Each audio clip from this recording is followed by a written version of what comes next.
प्यारे प्यारे पढ़ाकू बच्चों, आपका स्वागत है एनिमल सेल के इस एपिसोड में।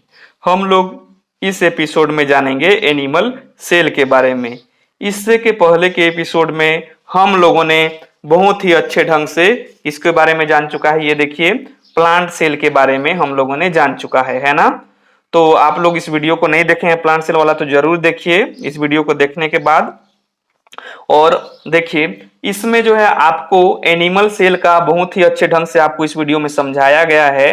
तो वीडियो को पूरा लास्ट तक देखिए, और आप लोगों के लिए जो है इसका नोट्स भी डिस्क्रिप्शन में दे दिया गया है, आप लोग वहां से डाउनलोड कर लीजिएगा, है ना। तो देखिए बच्चों, हम लोग इसको पूरा, ये जो दिख रहा है ना एनिमल सेल, इसको पूरा एक एक करके बनाते हुए देखेंगे, है ना। ये तो अभी बना बनाया है, क्योंकि कभी कभी मैं बना बनाया को भी डील करता हूँ, क्योंकि टाइमिंग कम लगता है ना। तो देखिए, हम लोग इसको अभी पूरा बना के देखेंगे, है ना। और देखिए लास्ट में आपको जो है कि इसका निक नेम क्या होता है राइबोसोम का, किसको प्रोटीन फैक्ट्री, किसको लाइसोसोम, किसको सुसाइड बैग बोलते हैं, किसको किचन सेंटर, किसको पावर हाउस बोलते हैं, इन सब के बारे में भी जानेंगे। तो वीडियो को पूरा लास्ट तक देखिए, आपके लिए यह वीडियो बहुत फायदेमंद है। तो चलिए वीडियो शुरू कर लेते हैं। तो चलिए हम लोग शुभारंभ कर ही लेते हैं एनिमल सेल को, ठीक है। तो एनिमल सेल में जो है सबसे बाहर में एक लेयर होता है, जो आप लोग देख पा रहे होंगे, मैं ये बना रहा हूं। ये बाहर में इस प्रकार से एक लेयर होता है। इस लेयर का नाम क्या है, देखो आप लोग देख पा रहे होंगे, ये बाहर में एक लेयर होता है। इस लेयर का नाम होता है, मैं यहाँ पर आप लोग को करते जाएंगे। सबसे बाहर में, एनिमल सेल के बाहर में एक लेयर होता है। उस लेयर का क्या नाम है बच्चों? उस लेयर का नाम है क्या? प्लाज्मा मेम्ब्रेन, ठीक है। जो सबसे बाहर का लेयर है, क्या है? Plasma membrane. देखो, तो ये प्लाज्मा मेम्ब्रेन क्या करता है, देखो एनिमल सेल में ये जो प्लाज्मा मेम्ब्रेन है, इसका आकार देता है, इसको शेप प्रोवाइड करता है और प्रोटेक्शन करता है, ठीक है। उसके बाद देखिए, प्लाज्मा मेम्ब्रेन के अंदर में बहुत सारे इस प्रकार से लिक्विड फ्लूइड होते हैं। ये देखिए, ये सब तरफ जो है, ये लिक्विड फ्लूइड जो है सभी तरफ ऐसे ही भरे रहते हैं ना। इन्हीं लिक्विड फ्लूइड को क्या नाम दिया जाता है बच्चों? इन लिक्विड फ्लूइड को नाम दिया जाता है साइटोप्लाज्म। देखो, ये अंदर में जो भी फ्लूइड होंगे ना, उन्हीं को क्या बोलेंगे हम लोग? साइटोप्लाज्म बोलते हैं। क्या? साइटोप्लाज्म, ठीक। अब देखिए, साइटोप्लाज्म के बाद इस सेल के अंदर में डबल मेम्ब्रेनस इस प्रकार से न्यूक्लियस होता है। ये दिखाई दे रहा होगा, मैं जो बना रहा हूं, ये देखिए इस तरह से क्या होता है, और यह डबल मेम्ब्रेन होता है। देखो, इस तरह से मैं डबल मेम्ब्रेन बना दे रहा हूं, इस तरह से, जिसको क्या बोलते हैं? न्यूक्लियस होता है। इस तरह से ये जो सेल को क्या करता है? कंट्रोल करता है। तो ये हम लोगों ने क्या बना लिया? न्यूक्लियस, है ना। ये हम लोगों ने क्या बना लिया? न्यूक्लियस है ना। न्यूक्लियस, ये न्यूक्लियस का क्या काम है? ये न्यूक्लियस जो है पूरे सेल को क्या करता है? रेगुलेट करता है, और सेल डिवीजन में भी हेल्प करता है, और सेल के ग्रोथ में भी हेल्प करता है ना। इसीलिए देखो, इसको हम लोग जो है सेल का ब्रेन बोलते हैं, या कंट्रोल सेंटर ऑफ सेल बोलते हैं। किसको? न्यूक्लियस को, है ना। तो देखो, न्यूक्लियस के अंदर जो है और संरचना होता है, इसको हम लोग न्यूक्लियोलस बोलते हैं। क्या बोलते हैं बच्चों? अंदर में और रहता है न्यूक्लियस के अंदर में, इसको न्यूक्लियोलस बोलते हैं। यहां मैं लिख दे रहा हूं, न्यूक्लियोलस, है ना। और जो है इसी न्यूक्लियस में बहुत सारे इस तरह से क्रोमोसोम बिखरे हुए होते हैं। इन क्रोमोसोम, इनको क्या बोला जाता है? देखो, ये अंदर में जो सर्कुलर दिखाई दे रहे हैं, ये क्या है? क्रोमोसोम है। क्या है बच्चों? क्रोमोसोम, क्रोमोसोम, है ना।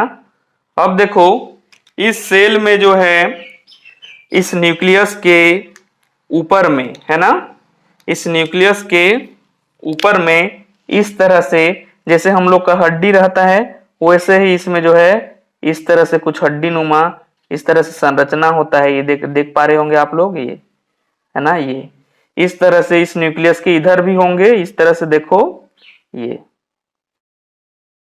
इस तरह से, ये इधर भी, ये है ना।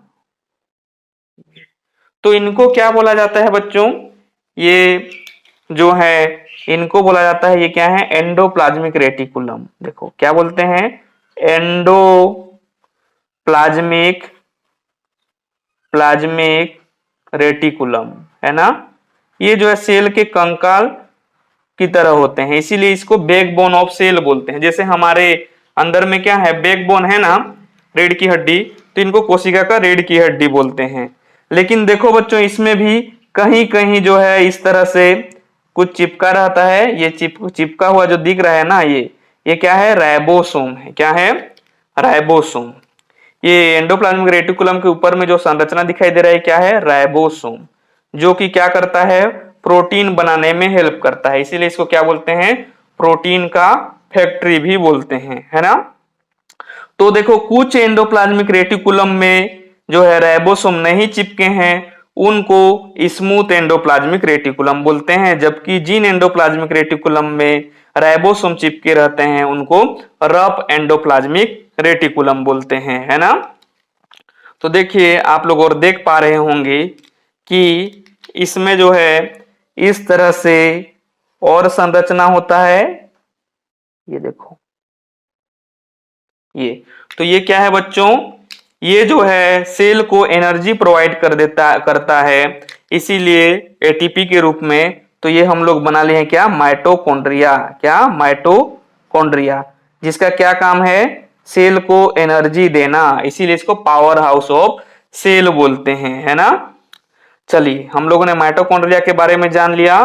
इसके बाद देखिए इसमें जो सेल में बहुत सारे इस प्रकार से ये आप लोग को दिखाई दे रहे होंगे, ये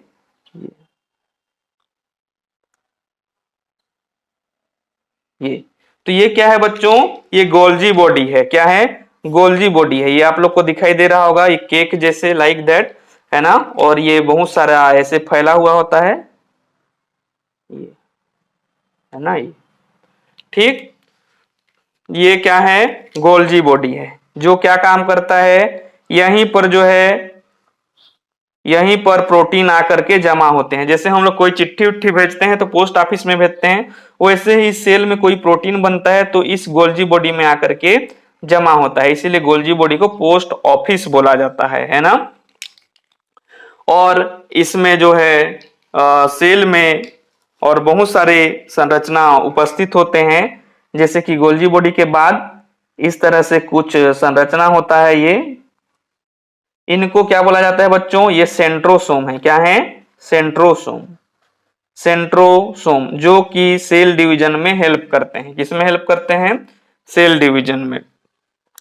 अब जो है इसमें और संरचना होता है इस तरह से कहीं कहीं, है ना। इनको क्या बोला जाता है बच्चों, ये पराक्सीसोम है। क्या है, पराक्सीसोम, पराक्सीसोम, है ना। ये पराक्सीसोम का क्या काम है, कोशिका में, इस एनिमल सेल में जो भी टॉक्सिक पदार्थ होते हैं उनको डिटॉक्स करते हैं, मतलब उनको अच्छा पदार्थ में बदलते हैं। इसीलिए पराक्सीसोम को डिटॉक्सिफिकेशन सेंटर के नाम से भी जानते हैं, है ना। अब देखो इसमें जो है छोटे छोटे, है ना, ज्यादा बड़े बड़े नहीं, छोटे छोटे कहीं कहीं क्या पाए जाते हैं, इस तरह से कुछ स्पेस पाए जाते हैं। इन्हीं छोटे छोटे स्पेस को बोल जाते हैं वैक्यूल। क्या, वैक्यूल। जबकि एनिमल सेल में वैक्यूल का साइज छोटा होता है, जबकि हम लोग जो प्लांट सेल इससे के पहले के क्लास में देखे, तो आप लोग देखिए मैं यहाँ पर दिखा दे रहा हूँ, ये हम लोगों ने पहले क्लास में देखा था। तो ये देखो इतना बड़ा सा ये वैक्यूल दिखाई दे रहा है आप लोगों को। ये यहाँ क्या लिखा है, देखो इस स्केच पेन का टिप पार्ट को देखो, ये वैक्यूल। तो प्लांट सेल है ये, तो प्लांट सेल में लार्ज वैक्यूल पाया जाता है। जबकि देखो एनिमल सेल में वैक्यूल का साइज देखो तो बहुत छोटा होता है ना, क्या छोटा होता है। उसके बाद बच्चों इसमें इस तरह से कहीं कहीं पर ये आप लोग दिखाई दे रहे हैं आप लोग को, है ना। इस तरह से संरचना पाया जाता है। इसमें जो है कुछ एंजाइम भरा हुआ होता है। क्या होता है इसमें? एंजाइम भरा हुआ होता है जो कि लाइसिस करने का काम करता है। इसीलिए इसका नाम क्या देते हैं हम लोग? लाइसोसोम। लाइसोसोम। कभी कभी ये क्या करता है, यह लाइसोसोम जो है अपने ही सेल ऑर्गेनेल को मार देता है और यहाँ से जो केमिकल इसके अंदर होते हैं वो निकल के खुद को ही मार लेते हैं। इसलिए इनको आत्महत्या की थैली, सुसाइड बैग ऑफ सेल कहा जाता है ना। इस प्रकार हम लोगों ने एनिमल सेल के बारे में अच्छे से जान लिया है। और ये जो फ्लूइड है सभी तरफ इस तरह से भरे हुए होते हैं, है ना। चलिए इसका हम लोग जो है कमेंट जान लेते हैं। हम लोग क्या बना लिए बच्चों? Animal cell. एनिमल सेल ना, ये एनिमल सेल बना लिया हम लोगों ने। अब देखते हैं इसमें, देखो इसमें कहीं भी आपको सेल वाल दिखाई दे रहा है क्या? नहीं दिखाई दे रहा है। चलो इसको कमेंट जान लेते हैं। देखो सेल वॉल जो है एनिमल सेल में एब्सेंट होता है और प्लाज्मा मेम्ब्रेन होता है जो कि कैसा होता है? सेमी परमिएबल होता है। इसका काम क्या है? मतलब कुछ ही चीजों को आने देता है, कुछ ही चीजों के लिए परमिएबल होता है, कुछ चीजों के लिए नहीं होता है। इसका काम क्या है? प्रोटेक्शन देना सेल को, और सेल को सेफ प्रोवाइड करना और हेल्प करना ट्रांसपोर्ट में। कोई भी पदार्थ जो है इस सेल के अंदर आएगा कि जाएगा, इसका कंट्रोल कौन करता है? Plasma membrane. इसीलिए यहाँ लिखा गया है हेल्प इन ट्रांसपोर्ट। तो प्लाज्मा मेम्ब्रेन जो है सेमी परमिएबल होता है, प्रोटेक्शन, प्रोवाइड, सेफ और हेल्प इन ट्रांसपोर्ट में हेल्प करता है। अगला देखो साइटोप्लाज्म। तो देखो इस प्लाज्मा मेम्ब्रेन के अंदर भी जो भी लिक्विड है उनको क्या बोला जाता है? साइटोप्लाज्म। तो ये इनसाइड द सेल मेम्ब्रेन होता है जो कि इसमें क्या कंटेंट होता है? सेल ऑर्गेनेल्स होते हैं, साइटोप्लाज्म में बिखरे हुए होते हैं, एंड फ्लूइड, और कुछ फ्लूइड होते हैं।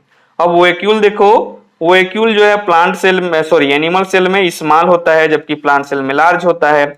इसका काम क्या है? ये स्टोरेज करता है किसका? फूड का, वाटर का, प्रोटीन का, पिगमेंट का और वेस्ट प्रोडक्ट का। कुछ कुछ क्या किसका करता है? वेस्ट प्रोडक्ट का क्या करता है? स्टोरेज करता है ना। चलिए तो देख लेते हैं अगला। अगला जो आप लोग को दिखाई दे रहा होगा माइटोकॉन्ड्रिया।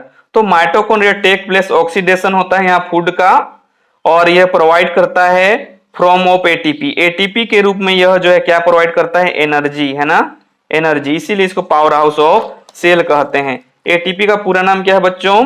एडिनोसिन।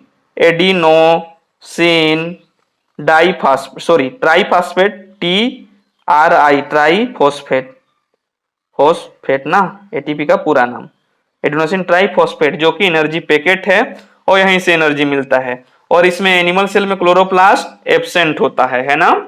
इस प्रकार हम लोग और जान लेते हैं। चलिए तो देखिए अब हम लोग जानते हैं न्यूक्लियस के बारे में। तो न्यूक्लियस क्या है बच्चों? सेल का जो है ब्रेन है ना। तो regulate cell function and growth को सेल का रेगुलेट करता है, रेगुलेट सेल का फंक्शन और ग्रोथ को, और जो है सेल डिवीजन में भी हेल्प करता है। तो क्या लिखा है देखो? Help in cell division. Endoplasmic reticulum देखो रीढ़ की हड्डी की तरह है, बैकबोन की तरह। तो रफ एंडोप्लाज्मिक रेटिकुलम होते हैं, RER। रफ एंडोप्लाज्मिक रेटिकुलम में कंटेंट राइबोसोम, राइबोसोम कंटेंट रहता है, इसी कारण यह प्रोटीन सिंथेसिस में भी हेल्प करता है ना। जो SER मतलब स्मूथ एंडोप्लाज्मिक रेटिकुलम, जो कि लिपिड मेटाबॉलिज्म में हेल्प करता है। अगला देखो Golgi body. Golgi body protein transport में हेल्प करता है। प्लांट सेल में गोल्जी बॉडी को डिक्टायोसोम के नाम से भी जानते हैं। अगला है क्रोमोसोम, जो कि देखो ये न्यूक्लियस के अंदर में है। ये देखो क्रोमोसोम, ये न्यूक्लियस के अंदर है। तो ये जेनेटिक मटेरियल है। क्या होता है? Genetic material. और सेंट्रोसोम देखो हेल्प इन सेल डिवीजन, ये सेल डिवीजन में हेल्प करता है। अगला देखो प्लाज्मोडेस्माटा, एनिमल सेल में एब्सेंट होता है बच्चों। तो देखिए बच्चों, न्यूक्लियस को कंट्रोल सेंटर बोलते हैं या फिर क्या बोलते हैं? ब्रेन ऑफ सेल बोला जाता है, क्योंकि ये सेल के ग्रोथ को और पूरे एक्टिविटी को रेगुलेट करता है।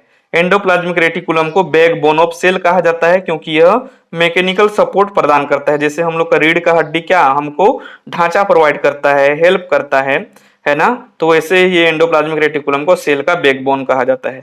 गोल्जी बॉडी में सारा का सारा जो है प्रोटीन वहां जमा होता है, इसीलिए गोल्जी बॉडी को पोस्ट हाउस ऑफ सेल बोलते हैं। जैसे हम लोग चिट्ठी को पोस्ट ऑफिस में जमा करते हैं, वैसे ही प्रोटीन को गोल्जी बॉडी में जमा किया जाता है पहले, फिर भेजा जाता है दूसरे जगह।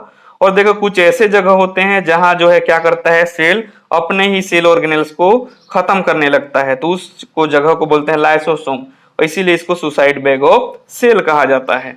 माइटोकॉन्ड्रिया में देखो फूड का ऑक्सीडेशन होकर एटीपी के रूप में एनर्जी प्रोवाइड होता है, इसीलिए इसको माइटोकॉन्ड्रिया को पावर हाउस ऑफ सेल कहा जाता है। वैक्यूल में इसमें हम लोग फूड को, कुछ जो है पिगमेंट को, वेस्ट प्रोडक्ट को, प्रोटीन वगैरह को जमा करते हैं, इसीलिए इसको क्या बोलते हैं, स्टोर हाउस ऑफ सेल बोलते हैं वैक्यूल को। राइबोसोम में प्रोटीन बनाने में हेल्प करता है, इसलिए इसको क्या बोलते हैं, प्रोटीन का फैक्ट्री कहते हैं। इस प्रकार हम लोगों ने एनिमल सेल को बहुत ही अच्छे ढंग से जाना है। इसके बाद हम लोग इसके नेक्स्ट वीडियो में, नेक्स्ट एपिसोड में हम लोग एनिमल सेल, प्लांट सेल में क्या अंतर होता है इसके बारे में जानेंगे। Difference between animal cell and plant cell में क्या क्या अंतर होता है उसको जानेंगे इसके नेक्स्ट एपिसोड में। तो आपको समझ में आ गया होगा वीडियो, यहाँ तक वीडियो को देख पा रहे हैं तो आपका बहुत बहुत धन्यवाद बहुमूल्य समय देने के लिए। और हाँ, नोट्स आप लोग डिस्क्रिप्शन से डाउनलोड कर लीजिएगा, पीडीएफ के रूप में अवेलेबल है ना। ओके, नेक्स्ट एपिसोड में प्लांट सेल और एनिमल सेल के डिफरेंस में मिलते हैं।